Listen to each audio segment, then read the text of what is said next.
Pilot Guy, episode number 74. Flight 209er, you're cleared for takeoff. Roger. LA departure 123.9. Roger. Being less connected.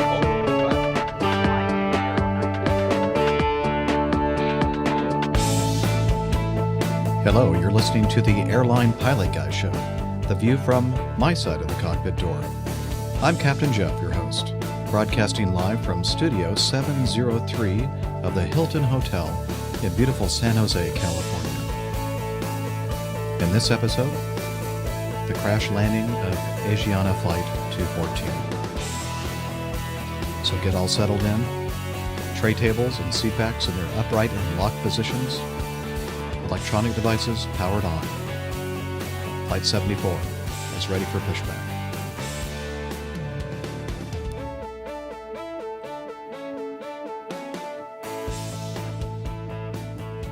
Hello, ladies and gentlemen, fellow aviators.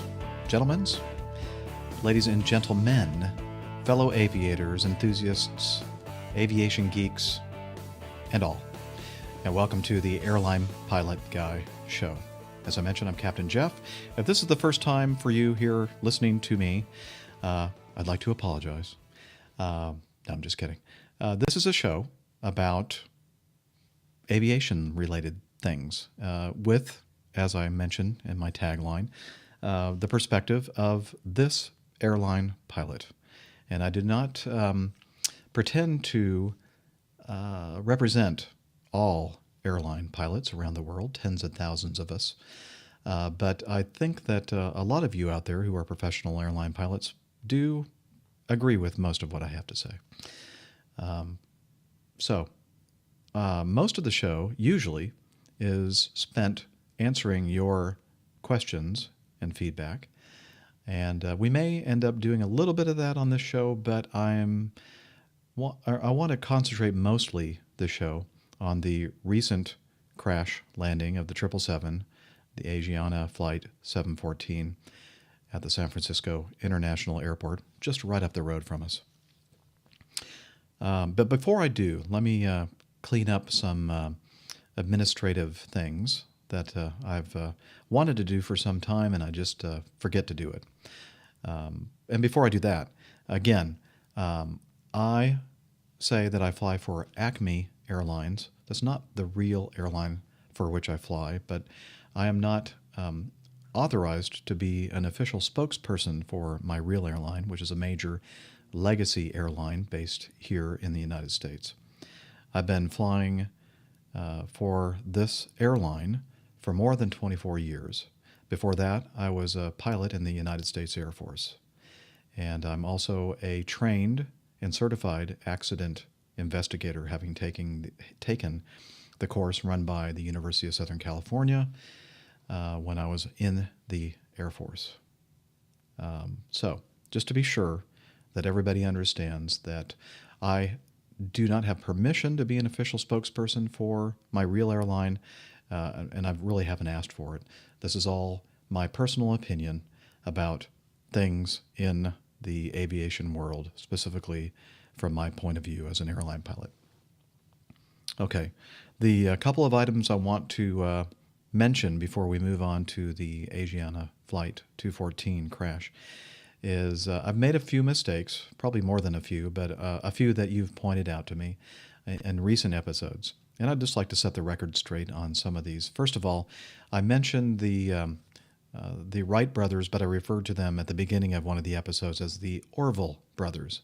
I'm sure Wilbur would probably take umbrage with that characterization. Of course, it is Orville and Wilbur Wright, the Wright brothers. And later in the show, I got it right, but no pun intended there. So sorry about that. The other thing that I would like to set straight is a couple of episodes ago, we talked about the cowlings coming off of the Airbus 320's engines, the British Airways flight leaving Heathrow, coming back and making an emergency landing, and actually having to shut down one of the engines because of the cowling trouble. I mentioned during that discussion that Acme's fleet of Airbuses have those engines, and turns out that that was not right. Acme's fleet is composed of Airbuses, 319s, 320s that have the CFM 56 engines, which apparently don't have that same problem with the cowling locks being hard to see whether or not they're open or not. I guess it's much more obvious on the Acme versions of the CFM 56s and the on our Airbuses. So I wanted to point that out.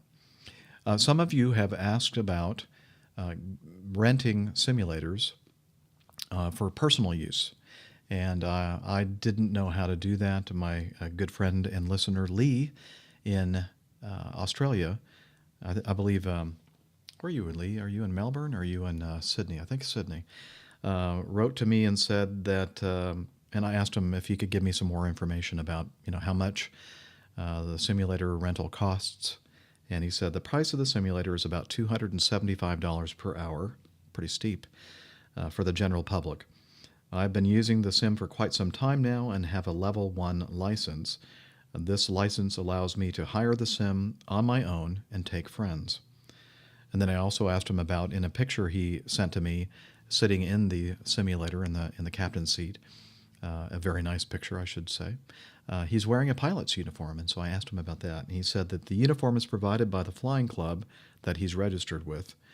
He takes his friends out flying most weekends, and most of us pilots like uniforms. And so thank you, Lee, for that information. So those of you out there who are inquiring about this sort of thing, that's in Australia. Perhaps the country in which you live has the same kind of simulator rental opportunity for you. I guess you have to have a lot of, you have to work in the financial services industry, I guess, to be able to afford that. Just kidding. All right, a few other items I'd like to talk about, but that can wait. So let's go ahead and move on with the purpose of this, we'll call it a special episode, the crash landing of Asiana Flight 214.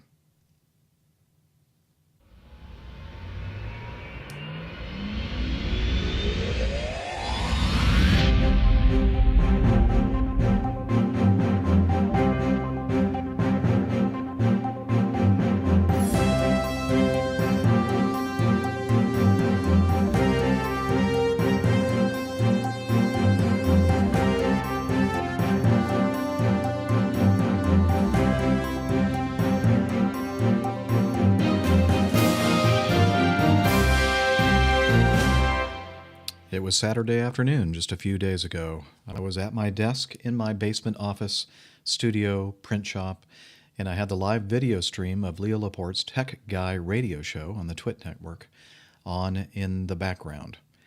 During one of their breaks, I hear some talking going on their stream, and what did I hear him say?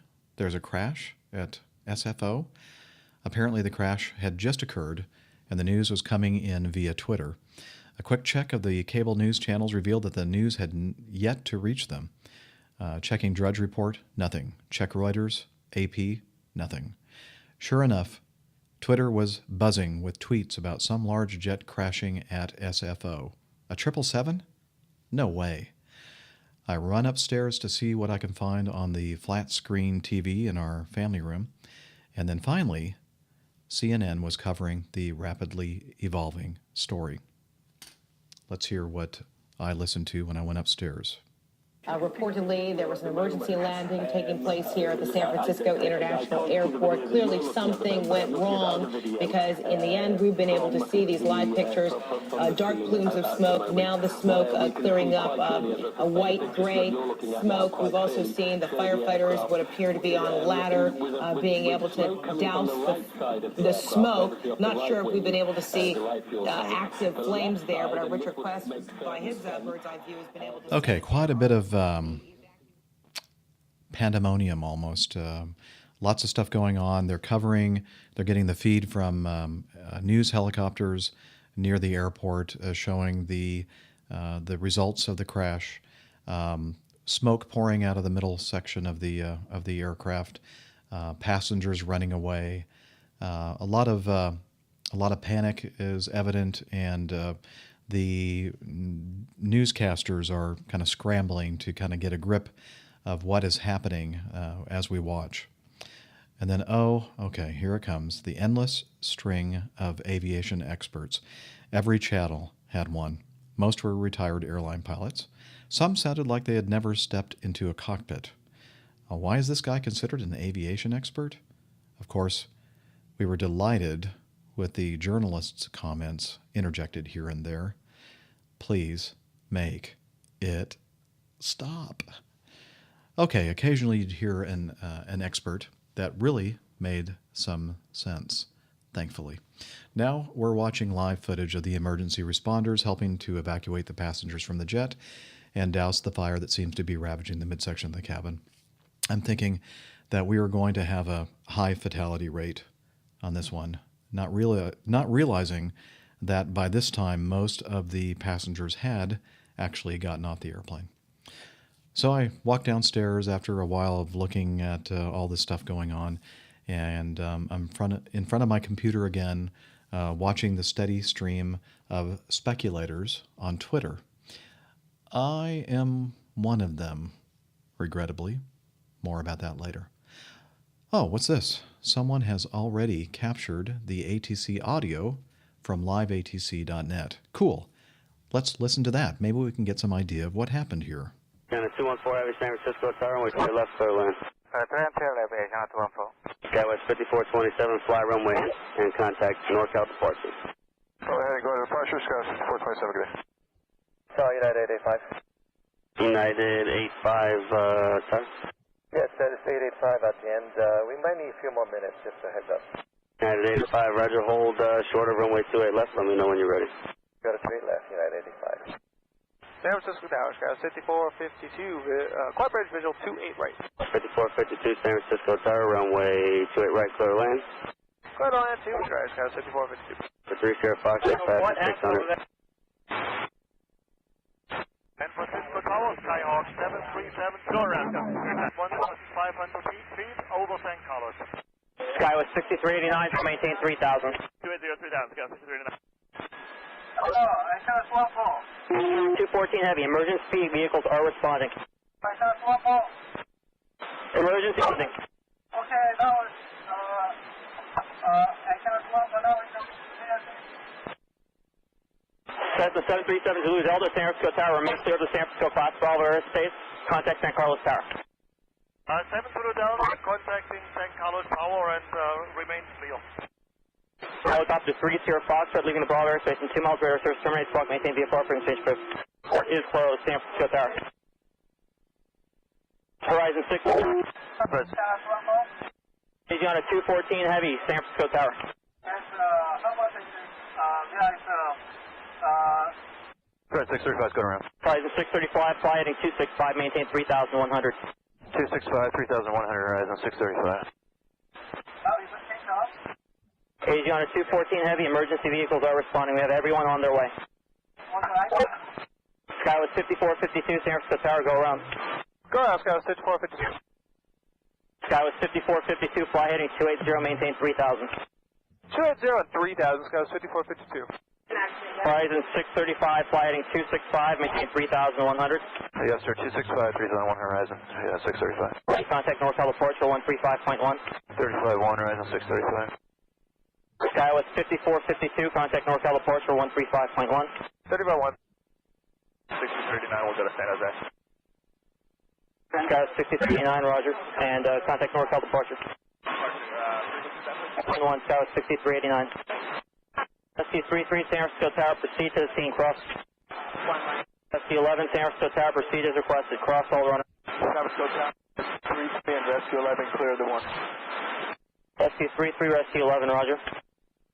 Space Fox, start San Francisco Tower. Now, this ATC recording is in real time. I'm not sure if it is or not. It could be a compilation of radio calls there. Very impressive that the emergency response vehicles were already on scene within just a few minutes, less than 5 minutes from what I can tell. So we're listening to what sounds like a routine exchange of air traffic control communication, and then at some point we hear somebody yelling in the background of the tower cab, "What's going on over there?" And then silence, and then the tower controller telling Asiana Flight 214 Heavy that emergency responders are on the way. Someone remarks on TV that the controllers and pilots are so calm after the crash. To my ear, I hear just the opposite. I can hear the shock in their voices, the urgency to make alternate plans for landing. Most flights heading into San Francisco today are not carrying alternate fuel. And why would they? It's a gorgeous day in the Bay Area. I know that sound of concern. I know that sound of concern in their voices. I guess it's because I've listened to radio chatter for more than 30 years. Okay, nothing unusual right up to the moment of the crash. And then, as I mentioned before, you can hear somebody yelling in the background. And then we hear the voice of the one of the pilots, from what we can tell, in the cockpit of a Asiana 214. What is he saying? It sounds different, like the mic is far away from his mouth. Perhaps it's because they're on backup power now. And now we hear people talking about the approach, visual approaches, the ILS. Okay, so we've listened to that ATC tape, and now we're watching Twitter again, or I am, and I'm seeing people talking about the approach being conducted that day, the visual approaches, the quiet bridge, and we note that the ILS glide slope has been notamed out from June through August due to airport construction. Apparently somebody mentioned on one of the tweets that the PAPI system is notamed out or as unusable as well. But as we'll hear when we talk about and listen to the NTSB briefing, apparently the PAPI was working. So I'm not sure, there's a little bit of an inconsistency there when it comes to the precision approach slope indicator, the PAPI system. But I'm thinking, well, that really shouldn't be a problem. It's clear in a million out there today. A professional aviator will use his eyeballs to calibrate a visual glide path to the runway. Hey, we have DME, distance measuring equipment, so we know how many miles to go before touchdown. The good old 3-to-1 rule can be used here. 3 miles out, we should see 900 feet on the altimeter. 2 miles out, 600. 1 mile, 300 feet. Aim point, airspeed. Aim point, airspeed. Basic flying. No need to fixate on the FMS computer or cockpit displays. Everything you need is right out the window. Just an occasional quick glance inside at the distance and airspeed. Eyes back outside. What a beautiful day. Now we hear that witnesses say that something didn't quite look right just before the crash. It appeared that the nose of the jet was too high.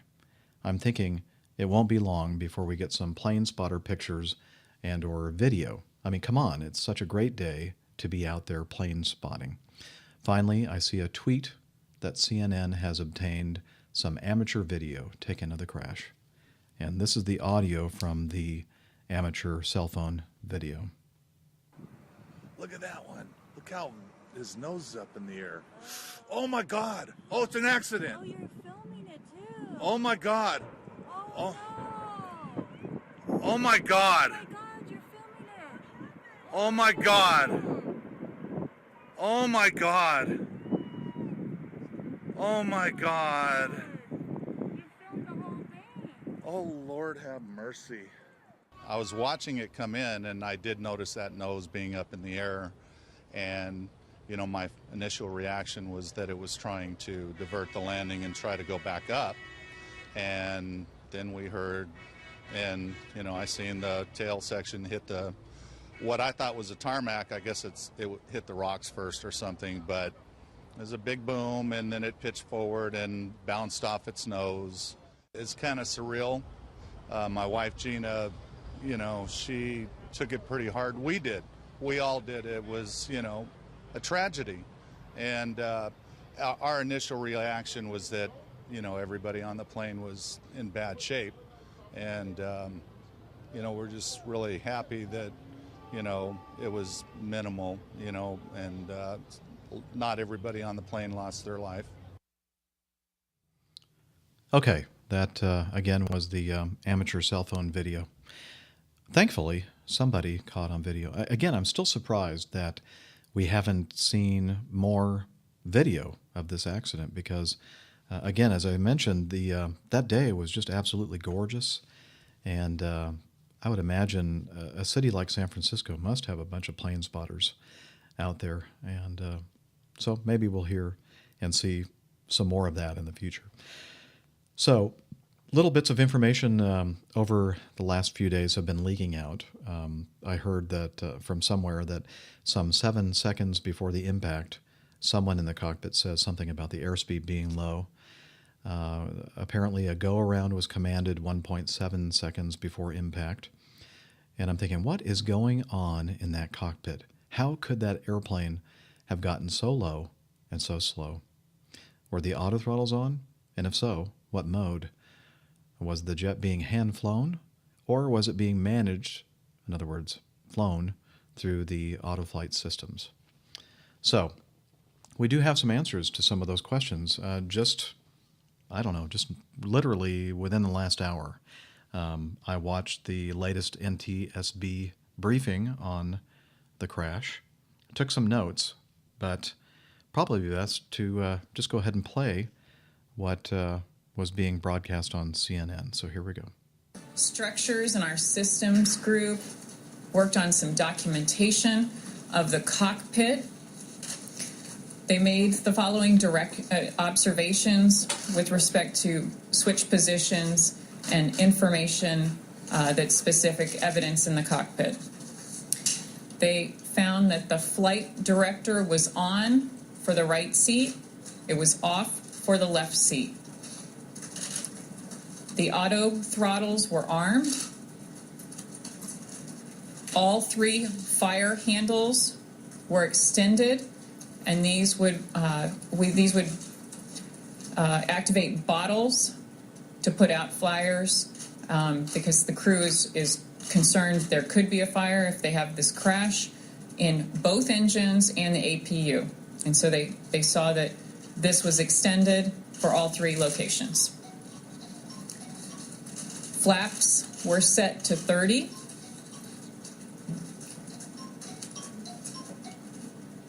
The speed brake lever was down, which indicates that it was not being used. Our survival factors team yesterday was their first day to go inside the aircraft. They are removing overhead bags and personal effects in the aircraft and working to document things inside the cabin. Okay, it goes on for another 35 minutes, or that's when I stopped recording the audio. And we don't need to listen to the whole thing. I'm sure that it's available online somewhere. But as I mentioned, I did take some notes. Interestingly, she said that the auto throttles were armed. I don't know if she meant that specifically, that they were being used and were engaged, or they were just armed. I don't know. I've never flown the 777. I'm not sure exactly what that means. So maybe one of you out there who is a 777 driver might be able to give us some information about that and the significance of that. So she went through a little bit later in this briefing, talked about the pilots in the cockpit, the pilot flying the jet, and a lot of this has been talked about in the last couple of days. Is that this the captain that was in the left seat, the person flying the airplane, the person in the left seat, was a captain receiving his initial operating experience. And the way this works is that when we, and I'm sure that's true for most airlines, at least at Acme, when you upgrade to an airplane or a certain position within that airplane, you're given training.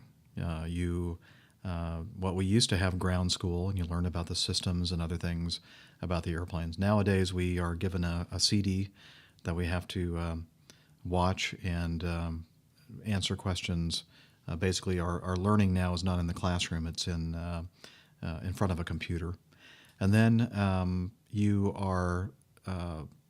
go through training. You go into the simulators, and you start your training regimen for learning the new airplane or the new position in an airplane. Once you've completed successfully the training regime in the simulator, you are paired with what we call a line check airman, or what she referred to in Asiana's case, an instructor pilot, an IP. And these folks are trained to instruct in real-world conditions. And typically, if you're checking out as a captain on a new jet, and this is your initial operating experience, you sit in the captain's seat, and the line check airman or instructor sits in the right seat. During the initial operating experience, the pilot in command is the line check airman sitting in that right seat, or at least it is the case with this incident and the way they work it at Asiana. The requirements for the upgrade or the initial operating experience at Asiana, 20 flights and 60 hours of actual flight experience. And this gentleman had 10 legs of actual, or 10 flights so far of that 20, so he was halfway there, and approximately 35 hours on the 777. So he was a little bit more than halfway on the hours required for his initial operating experience. He was hired by Asiana in 1994. He was trained in Florida. He has type ratings in the 737, 747, Airbus 320, 777, and he was also a ground school instructor and a simulator instructor in the Airbus 320 and 321. And let's see. I have my notes in or out of order here. Let's see. I'm sorry for this. Bear with me. Oh, the fact was made, or the fact was pointed out that his last position at Asiana before he went and upgraded to captain on the 777 was as an Airbus 320 captain, and he was actively a captain on that airplane from 2005 through 2013, and that was all she said about him. The instructor pilot, 13,000 hours total, 3,000 hours on the 777, pilot and command time 10,000. He served in the Korean Air Force for 10 years. This was his first trip as an instructor pilot. And again, as I mentioned before, he was the pilot in command in the right seat. They also talked about the first officer who was sitting in the jump seat. He, too, flew in the Korean Air Force, I think F-5s and F-16s. He had about, I don't think I wrote this down, but somewhere between 3,000 and 5,000 hours total time. Again, he was sitting in the jump seat. They mentioned that,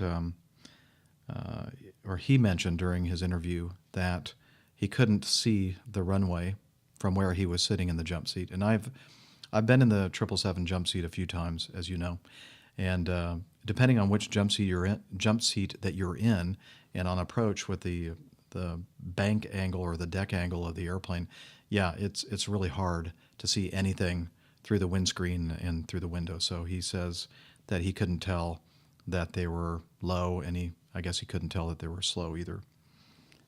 All right. And then she went in. Oh, and then the fourth pilot aboard Asiana Flight 214 was the relief captain, and he was sitting in the cabin at the time of the crash, which is I guess is acceptable. I'm not sure that that's the way we do it at Acme. If we have two full crews, two captains, and two first officers, I believe they all have to be in the cockpit. But I could be wrong about that. I don't fly international, so I'm not sure what our policy is. It could be different than Asiana's. Okay, so then she went into some details that were given to her or the NTSB from, I believe, the instructor pilot. ATC instructed them, I guess before we started listening to that ATC recording, instructed them to maintain 180 knots until they were on a 5-mile final. And they do that to keep the spacing set appropriately so they can have the greatest volume of traffic coming in for landing. So that's not unusual at all. She did mention that the limiting speed for the final flap setting of flaps 30 is 160 knots. So looks like they would have had to maintain 180 knots until they get to 5 DME, and then slow to 160 or below before they went into their final flap setting. And apparently that's going to be a significant fact because she made a point of mentioning it. Let's see. At 4,000 feet, they were slightly high. They were in vertical speed mode, and they selected 1,500 feet per minute. Again, at 4,000 feet, 1,500 feet per minute. That's okay. That's not out of range for that high of an altitude.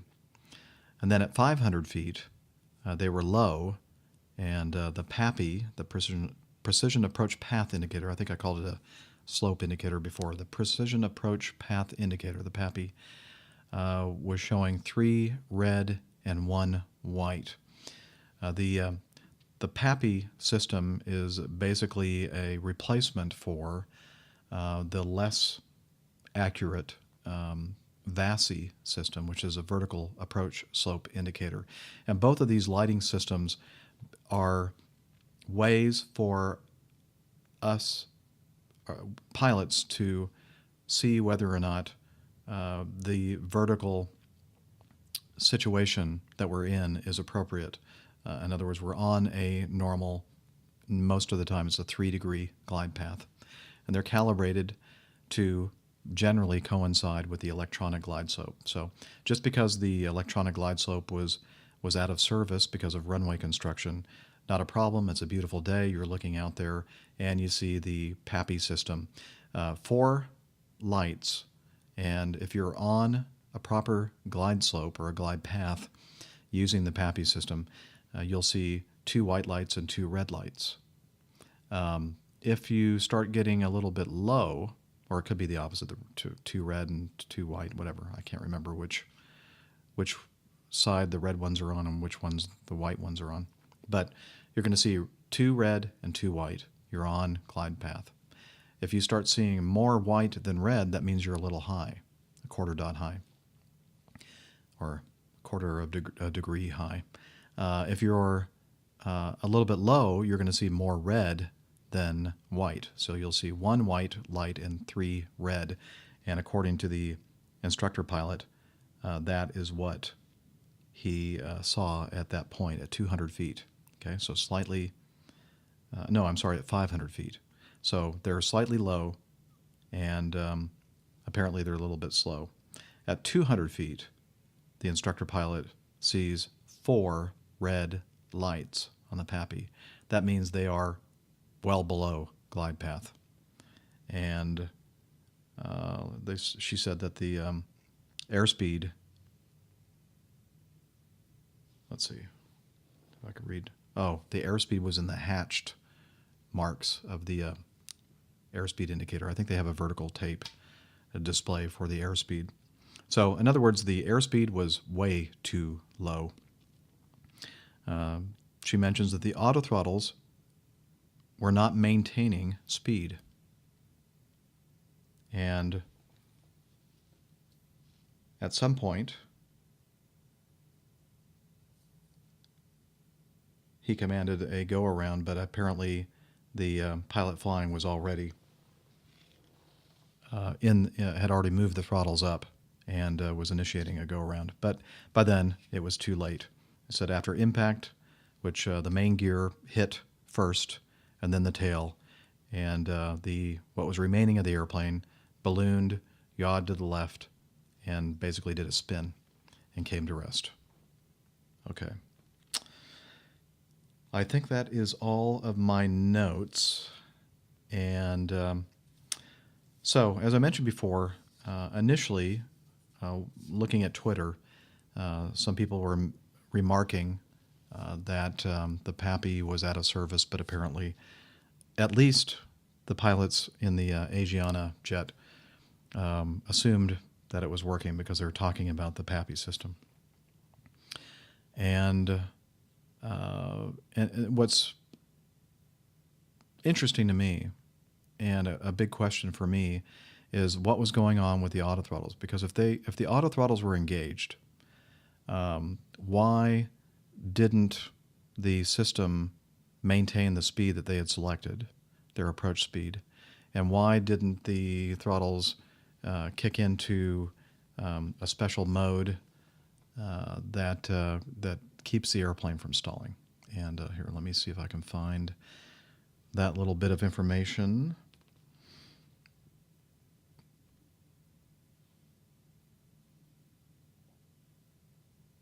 Okay.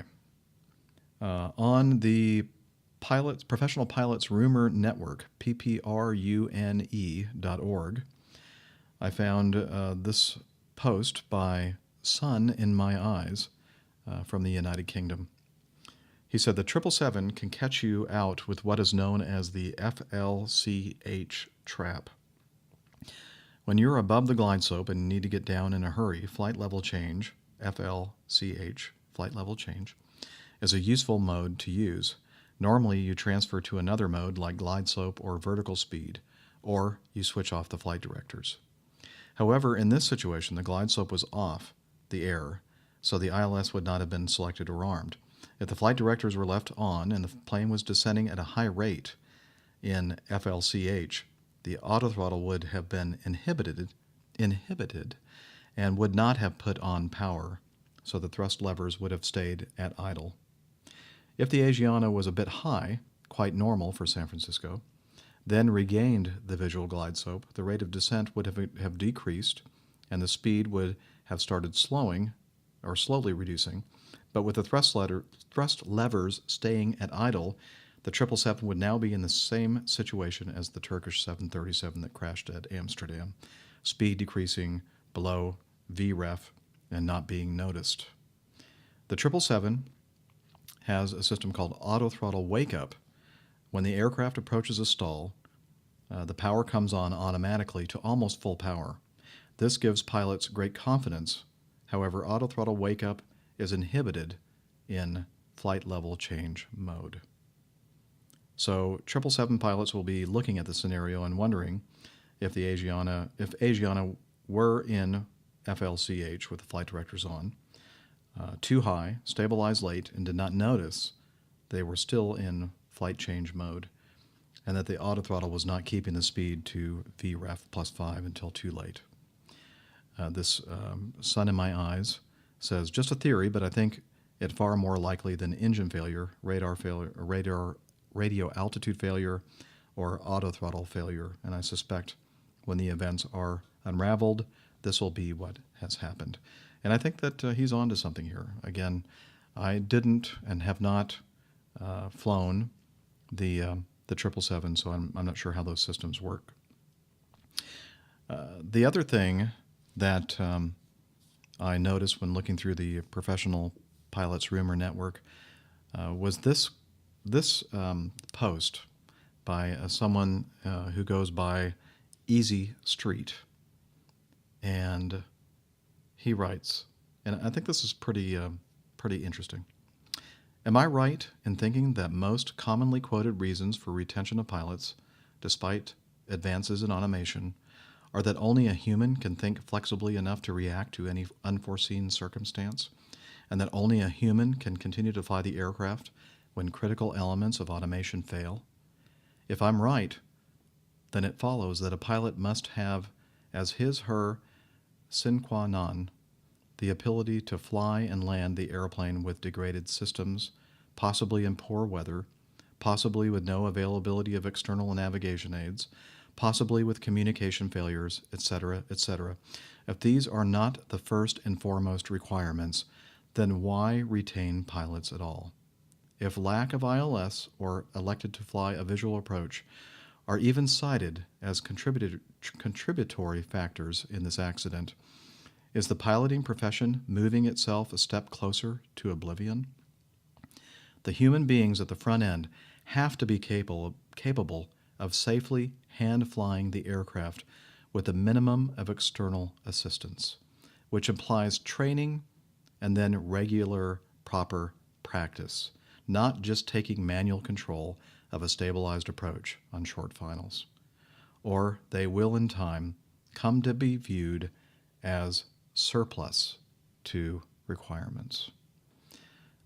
I couldn't have said it better. And those of you who listen to the show and have been listening for some time understand that I'm right with Easy Street here, that we are, by not regularly flying the airplane in manual flight mode, and I don't mean regularly flying. Of course, auto flight systems are important to do the monotonous things. I mean, I just came in from Minneapolis to San Jose. The flying time was 3.5 hours, and we were at altitude for most of the flight. If I had to hand fly the airplane that entire time, that would have been extremely monotonous and probably unsafe. So, auto flight systems have their place. When the weather gets really, really low and you have to do a Category 3 instrument landing system coupled approach with the autopilots, they're important. That'll be the difference between you getting in and landing at that airport or having to divert to an alternate destination. But if you have a situation where part of the autoflight system becomes unusable, or you're in a situation like the Asiana Flight, and all those airplanes, those flights that have been landing there day in and day out with good weather since they started construction on this runway without electronic glide path information, you have to be able to do that. You have to have the skills to hand fly or at least manage your autoflight systems with what you have available to you. There's a reason that the FAA issued, and you'll remember me talking about this on an earlier episode, they issued back in, January. Let's see if I can find it. Here we are. Well, bear with me. I have to load something here. A Safety Alert for Operators, a SAFO, I think the acronym is. And this was something they issued to air carriers in meeting their statutory duty to provide service with the highest possible degree of safety in the public interest. And the subject of this safety alert for operators, you'll remember, is manual flight operations. The purpose of this safety alert encourages operators to promote manual flight operations when appropriate. A recent analysis of flight operations data, including normal flight operations, incidents, and accidents, identified an increase in manual handling errors. The Federal Aviation Administration believes maintaining and improving the knowledge and skills for manual flight operations is necessary for safe flight operations. Modern aircraft are commonly operated using autoflight systems, for example, autopilot or autothrottle, autothrust. Unfortunately, continuous use of those systems does not reinforce a pilot's knowledge and skills in manual flight operations. Autoflight systems are useful tools for pilots, and I've said that over and over again. I love autoflight systems. They're a tool in our toolbox. They're useful tools for pilots and have improved safety and workload management, and thus enabled more precise operations. However, continued use of autoflight systems could lead to a degradation of the pilot's ability to quickly recover the aircraft from an undesired state. You want to read between the lines? Air France 447, Airbus 330 that crashed over the Atlantic Ocean. Possibly, they're still investigating this one, possibly a factor in this recent crash at San Francisco. Operators are encouraged to take an integrated approach by incorporating emphasis of manual flight operations into both line operations and training, initial and upgrade and recurrent training. Operational policies should be developed or reviewed to ensure there are appropriate opportunities for pilots to exercise manual flying skills, such as in a non-RVSM airspace and during low workload conditions. In addition, policies should be developed or reviewed to ensure that pilots understand when to use the automated systems, such as during high workload conditions or airspace procedures that require the use of the autopilot for precise operations. Augmented crew operations may also limit the ability of some pilots to obtain practice in manual flight operations. And in this case, they're talking about international operations, where you have several pilots aboard these airplanes. These trips have very few flight segments, and recency or currency requirements have to be maintained. Otherwise, after 90 days, if you don't get your 3 takeoffs and 3 landings, you are not current, and then you have to go into the simulator. So they're always managing currency requirements, and in this case, it could limit the ability of some pilots to obtain practice in manual flight operations. Airline operational policies should ensure that all pilots have the appropriate opportunities to exercise the aforementioned knowledge and skills in flight operations. Now, to my airline's credit, I actually did see something a few weeks, maybe a month or two back, regarding the fact that we should start considering using our manual flying skills more often in appropriate situations. So they did see and listen to this safety alert for operators and are starting to incorporate some of these guidelines in our, at least our day-to-day operations. So that's good. But I think we have a long way to go, because what I witness as a line flying captain is 95% of the time or more autopilot use until we're on a stabilized approach short final. As the poster, Easy Street, mentioned, that's not exercising your manual flying skills. That's basically holding what you got and then flaring and landing. Okay, that's not the same as actually hand flying the airplane, making turns, leveling off, slowing down, trimming, capturing the localizer, flying the glide slope by hand. Okay, because this is what we need to do. We need to practice this.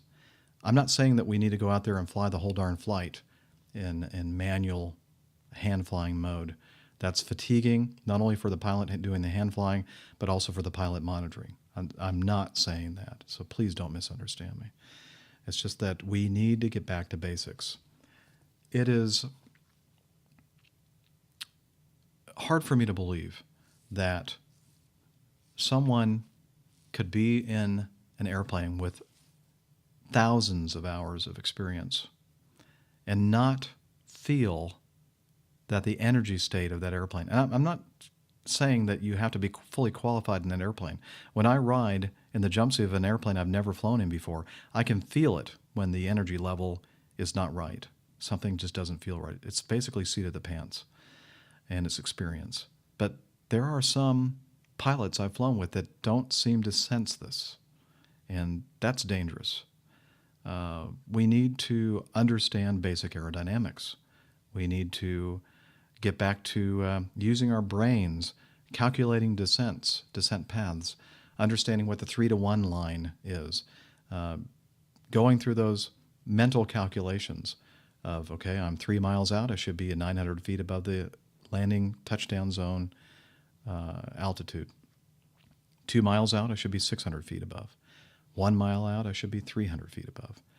Doing those kind of things, not relying exclusively depending upon the electronic glide slope, not being completely dependent upon that autopilot that does a wonderful job of flying an ILS.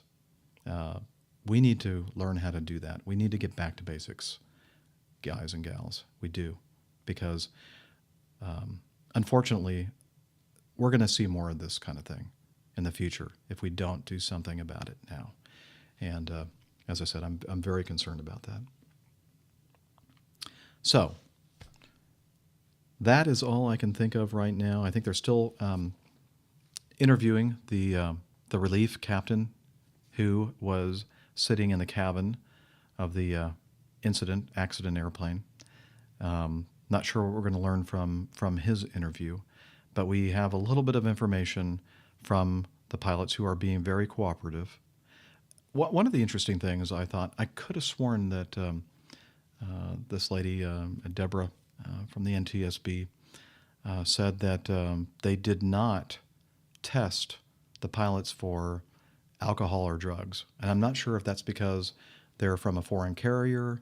I guarantee that if that had been an Acme flight, a United flight, American flight, whatever, that would have been one of the first things that they accomplished after the accident. They would have been drug tested. They would have been tested for alcohol in their systems. So I thought that was kind of interesting. I'm not saying that it has anything to do with this. I'm just saying that I just thought that was kind of odd. But it's good that these pilots are being cooperative. I think that so far we've learned a lot of information, much more information about this accident than we normally learn about this quickly from when the incident occurred. So that's kind of cool. I'm so thankful that we have this amateur video showing the airplane in the last few seconds before impact.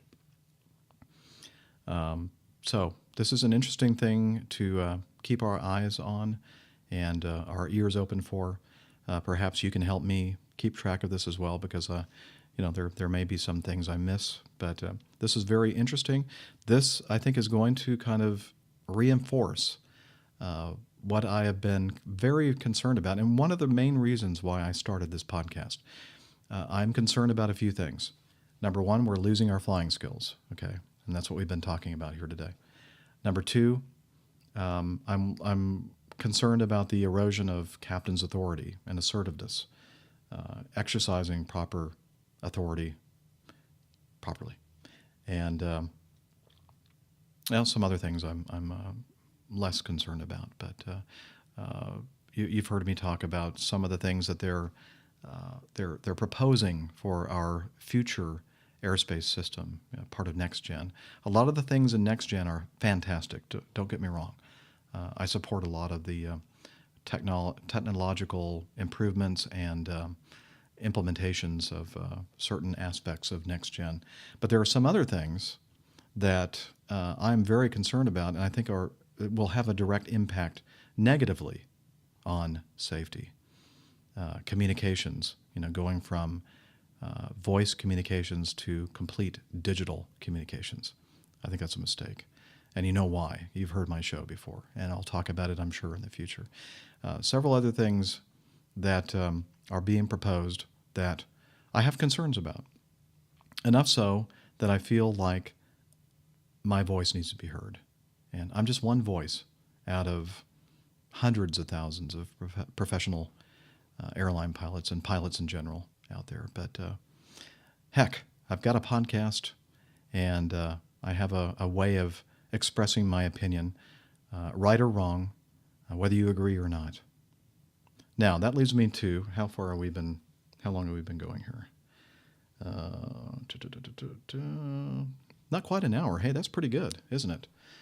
Usually by now I'm asking about the time in the podcast, and it's over 2 hours. I promise you it's not going to be one of those this time. I mentioned when I was reading my reflection on this crash on Saturday that one of the things I was doing was using social media to kind of keep track of what was happening, and unfortunately I let myself get caught up in participating in some of the premature speculation of what happened in this case. I forgot that the way Twitter works is that I may be replying to someone's tweet and somebody following me may not see that, the tweet that I'm replying to, and take what I'm saying completely out of context. I didn't consider that, and I should. And at one point, I finally realized that I was upsetting quite a number of people by some of the things I was tweeting. And I basically said, okay, I apologize. I'm not expressing myself effectively with this mode of communication. 140 characters at a time just doesn't do what I'm trying to say justice. And then I also said something about, if you're interested, who cares really, right? But if you're interested about what I'm concerned about and my opinions about this kind of stuff, check out my show, Airline Pilot Guy, as you're doing right now. But at this point, to some of the people, I think the damage was done. Now, one of the things I was reacting to was some folks out there tweeting things that clearly were meant to be provocative and were meant to support their particular pet peeve or their area of interest in aviation. And again, I apologize to you if you're watching or listening to this podcast, if I offended you in any way. I just thought that from my perspective, it was just not appropriate to be speculating and being that provocative about things, and what I thought was kind of self-serving. Again, as I said, I am guilty of that too. I ended up getting caught up in that, and I'm sorry that I did that. So any of you out there following me on Twitter, Airline Pilot Guy, during the goings-on Saturday, I apologize for what I consider now in hindsight at times inappropriate behavior on that social media. So my lesson learned is that I am not going to do that again. I may sit there and read tweets by experts out there, but I'm going to bite my Twitter tongue and keep myself from saying anything that might be misconstrued or something that may hurt somebody's feelings, and because it's certainly not my intention. So I'll say what I have to say in this platform, this show. So, and this way, I can express myself so much more. I mean, how many hundreds of thousands of characters have I used already in this nearly an hour-long show so far?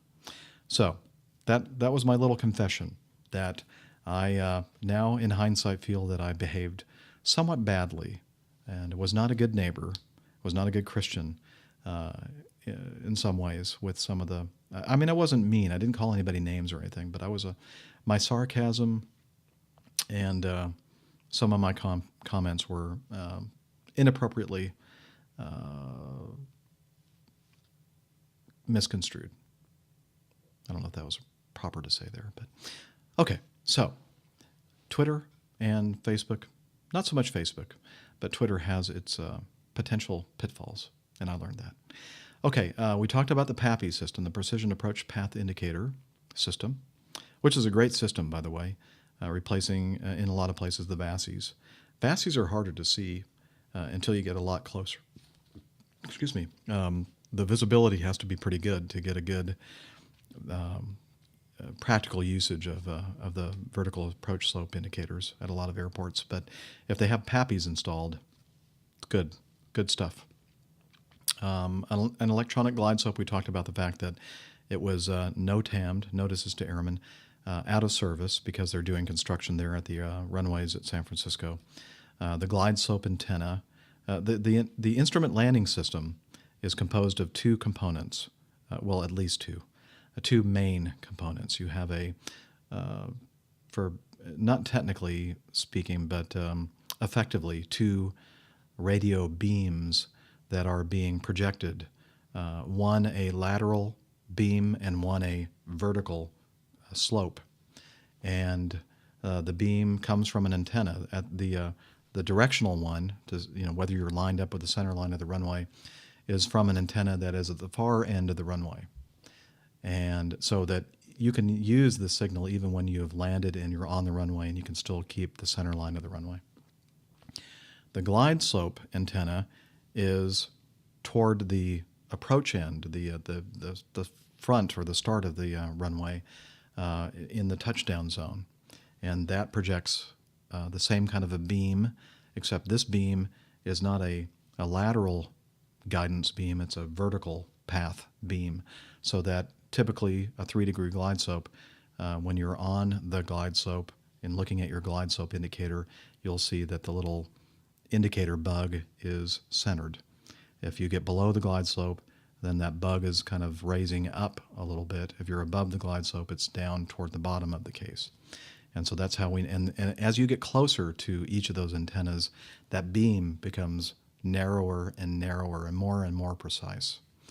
And so that's what we're talking about with electronic glide slopes.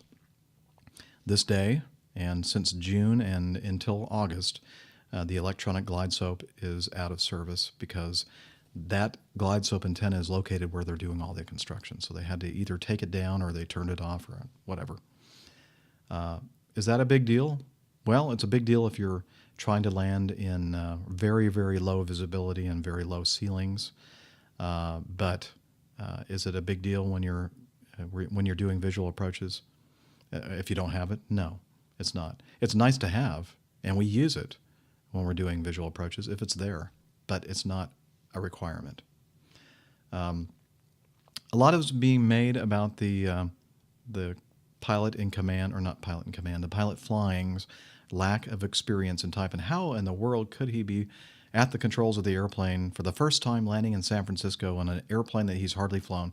Well, that's how we get experience, and that's why we're with an experienced line check airman or a instructor pilot. They're there to keep us from getting in trouble. In this case, that safety valve didn't work. Something went wrong. It shouldn't have. So experience and type in that airplane, not a big deal. Now, some people have said, lay people have said, is there any way to find out if I'm getting on a flight? Let's say I'm flying from Chicago to LaGuardia, New York. I would like to know if the captain on this jet has very little experience in this airplane, or maybe has never even landed this airplane at all in real world conditions. If I knew that, this person was saying, I would not take that flight. I'd say, no thanks, I'll take the next one. Right now, as far as I know, there's no way for you to know that. But the way we've designed our systems, our safety systems, is that it's okay, because there's always going to be somebody there to keep you out of trouble. And if something goes a little bit, not so good, not so well, that person's there to correct it. Again, in this case, it didn't work. Okay. So that is enough, unless I think of something else, about the accident and what we know so far. We're going to learn more in the next several days, I'm sure. And maybe we'll have an update on this on episode number 75 coming up in the future. Okay, let's see. Let me get back to my notes here and see if there is anything else I'd like to cover before we end this special episode. Well, you know what? Just so that we don't end on a serious note, let's end this thing on a more humorous note. I was listening to one of my favorite podcasts, Aero News. Was it Daily Aero News Briefing? Heck. Hang on. I'm going to make sure I get this right.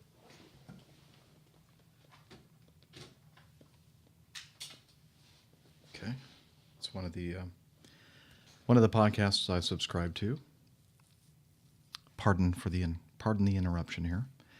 And let me pull up my podcast, one of my podcast listening applications.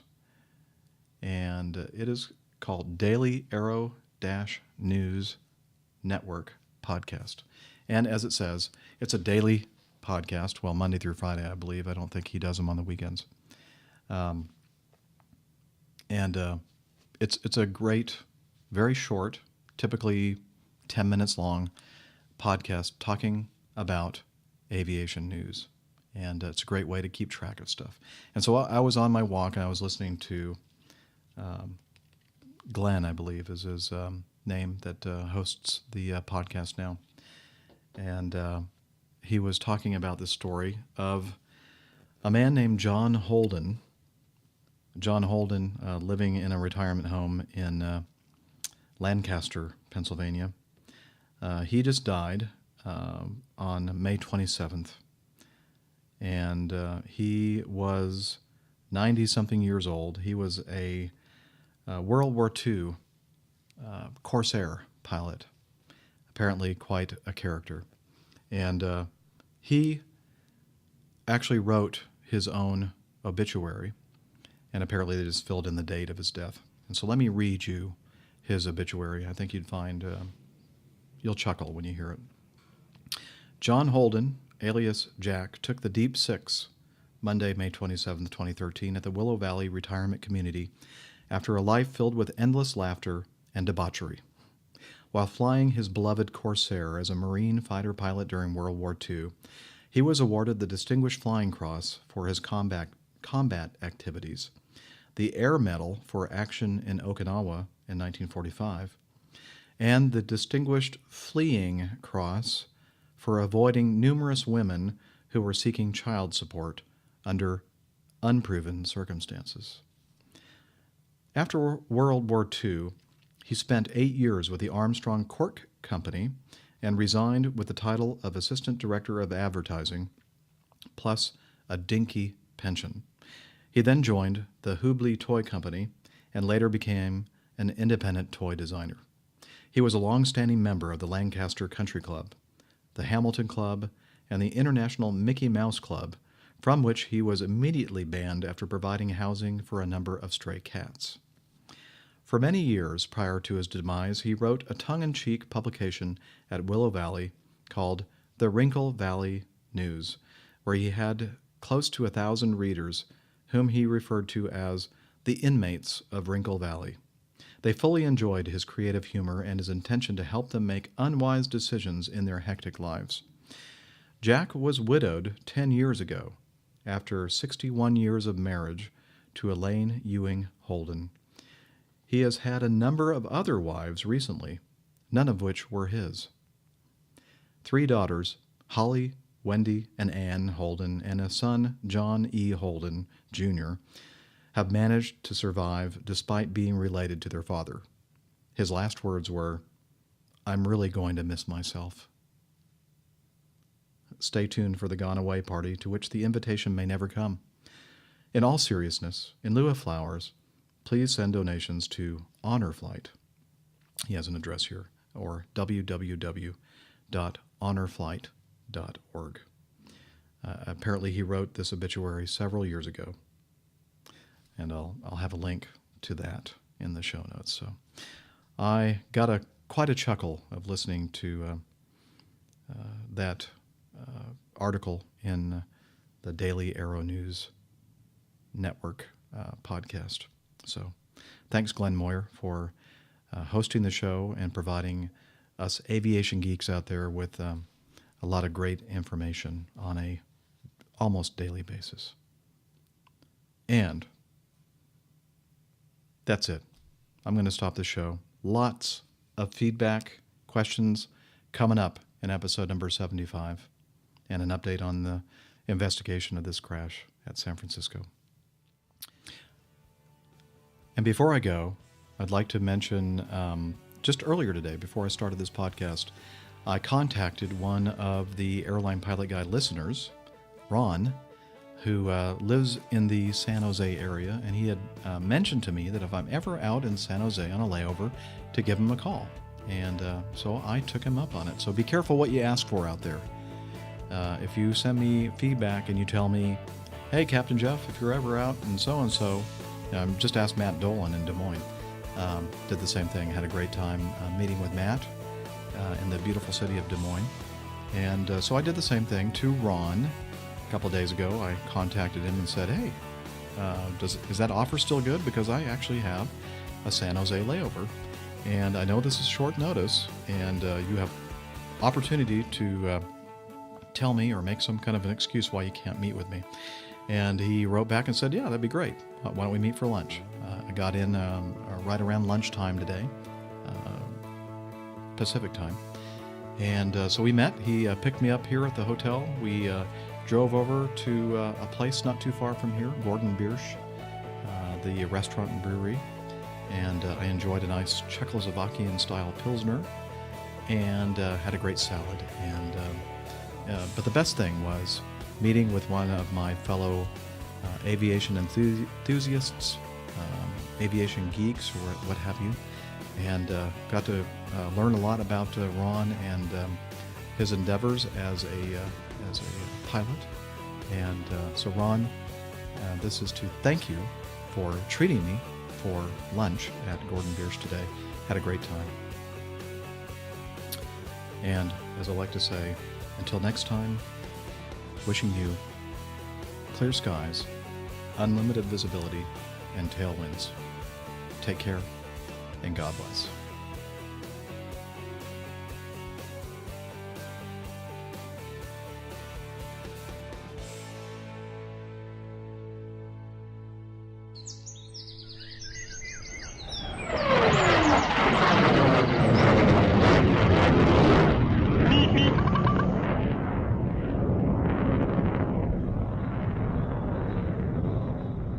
Good day.